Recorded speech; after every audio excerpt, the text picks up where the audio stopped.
बिस्मिल्लाहिर्रहमानिर्रहीम। मैं हूं राजा शुजात और आप देख रहे हैं राजा शुजात यूट्यूब चैनल और फेसबुक पेज। आज की वीडियो में बात करेंगे पाकिस्तान के अंदर जो डेवलपिंग पॉलिटिकल सिचुएशन है। जैसा कि आप लोगों को पता है कि पाकिस्तान के अंदर एक फ्रॉड इलेक्शन हुआ और उस इलेक्शन के बाद हुकूमतें एस्टेब्लिश हो चुकी हैं, मरकज़ में भी, सूबों में भी, और इवन के सदारती इलेक्शन भी हो चुका है। पाकिस्तान की आवाम को ये समझाने की कोशिश की जा रही है कि आप की कोई हैसियत नहीं है, आप वोट देंगे, हम उस वोट को नहीं मानेंगे। हम किसी सूरत पे अवाम को इससे अवाम को यानी वो इख्तियार देने के लिए तैयार नहीं है जो इख्तियार हमें किताबों में और पाकिस्तान के कॉन्स्टिट्यूशन के अंदर अवाम के साथ वादा किया गया है। अगर आप देखें इस सारे प्रोसेस को तो इसकी सिमिलरिटीज जो है, हम इंटरनेशनली जब बात करते हैं कश्मीर इशू के ऊपर, तो हम ये कहते हैं कि कश्मीर की जो असम्बली है वो असम्बली कश्मीरी अवाम की नुमाइंदा असम्बली नहीं है। और क्योंकि कश्मीरी वहाँ पे जो इलेक्शन होता है वो एक फोर्स्ड और ऐसा इलेक्शन किया जाता है जिस इलेक्शन की अवामी हमायत नहीं होती और लोगों को वहाँ पे इलेक्ट करके कश्मीर असम्बली के अंदर बैठा दिया जाता है।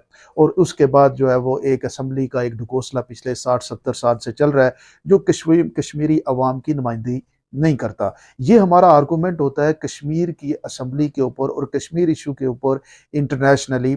और हम ये समझते हैं कि वो असम्बली इस काबिल नहीं है क्योंकि वहाँ पे इलेक्टेड जो लोग हैं वो इलेक्ट नहीं होते बल्कि उनको सिलेक्ट किया जाता है।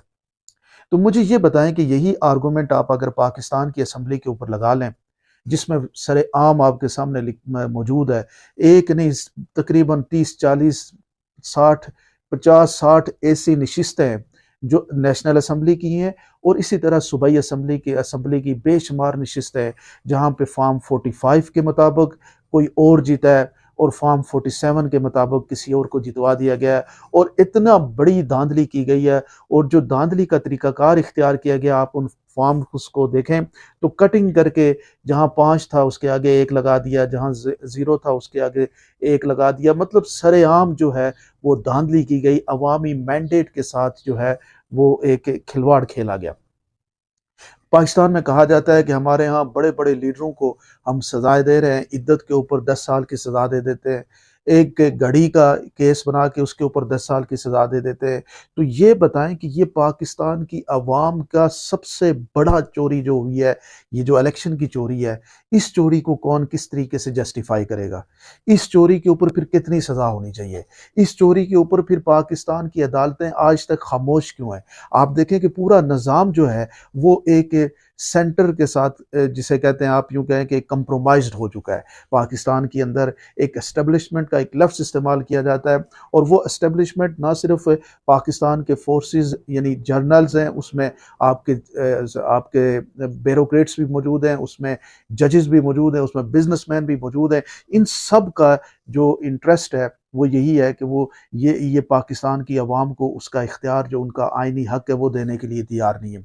और ये सारी अशरफिया एक साइड पे खड़ी हो गई है और उन लोगों को पाकिस्तान में दोबारा इंस्टेट कर दिया गया है जो 16 माह की बदतरीन हुकूमत करके पाकिस्तान को इकोनॉमिक पोजीशन पे भी ख़त्म कर दिया, जिन्होंने पाकिस्तान की फाइनेंशियल पोजीशन भी ख़त्म हो गई, पाकिस्तान में कारोबार सुकड़ के रह गया और सिर्फ एक एक जो ग्रुप है, एक बहुत ही माइन्यूट और बहुत ही छोटे लोगों का एक अशरफिया का एक जो ग्रुप है वो ग्रुप सारे बेनिफिट्स ले रहा है। और अब ये कहा जा रहा है कि पाकिस्तान के जो जिस जिस लीडर से पाकिस्तानी मोहब्बत करते हैं, जो इसकी मिसाल हर जगह पे आपको मिलती है, वो इलेक्शन के अंदर तकरीबन 400 से ज़्यादा निशानात को ढूंढ ढूंढ के पाकिस्तानी कौम ने जो उसके ऊपर लगाए, मोहरें लगाई, वो अपनी जगह पे मौजूद हैं। आप अगर PSL के मैच देखें तो ग्राउंड्स के अंदर पाकिस्तानी शोर जो मचाते हैं और उसमें इमरान खान से मोहब्बत का इजहार करते हैं, यानी पाकिस्तान के चौक चौराहों में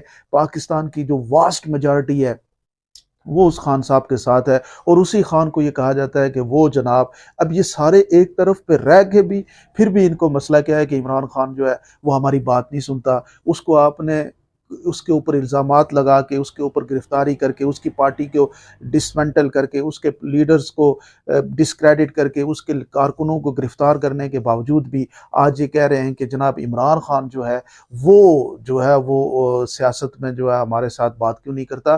भाई आप उसके लेवल पे जब तो आए ना, आप पहले इस बात पे जो बुनियादी चीज़ है कि पाकिस्तान के अंदर ये जो आइन बना था 1973 का, उस आइन के ऊपर अमल दरामद किया जाए, उस आइन के ऊपर पाकिस्तानी यानी सब लोग जो है वो उस आइन के ताबे हो जाएं, तो फिर इमरान खान की तो प्रॉब्लम ही नहीं रहती।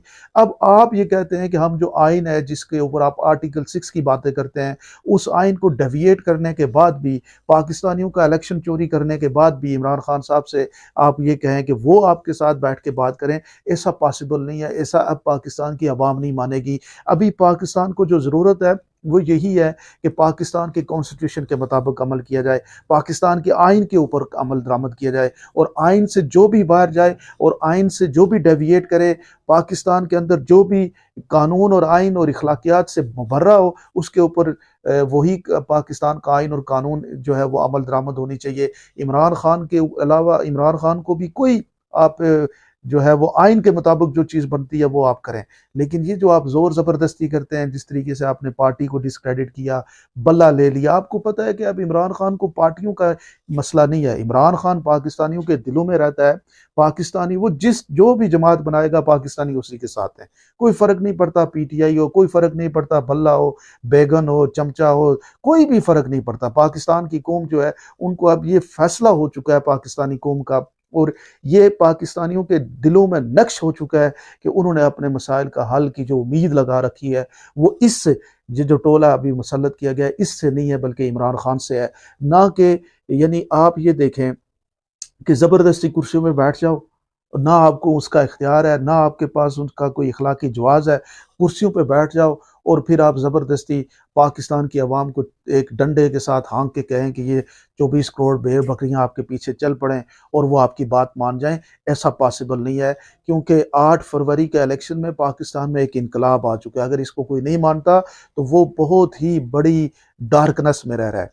और वो ये जो अपना उस इनकलाब की जितनी आप उसके आगे खड़े होंगे, पुल बांधेंगे, आप नहीं बच सकेंगे, क्योंकि इस इनकलाब ने अब पाकिस्तान का रास्ता मुतय्यन कर लिया है। पाकिस्तानी कौम जाग चुकी है और उस वक्त तक नहीं खामोश होगी जब तक पाकिस्तान के अंदर आइन और कानून की हुक्मरानी नहीं होती। आप लोग क्या समझते हैं? ज़रूर मुझे कमेंट सेक्शन में बताइएगा।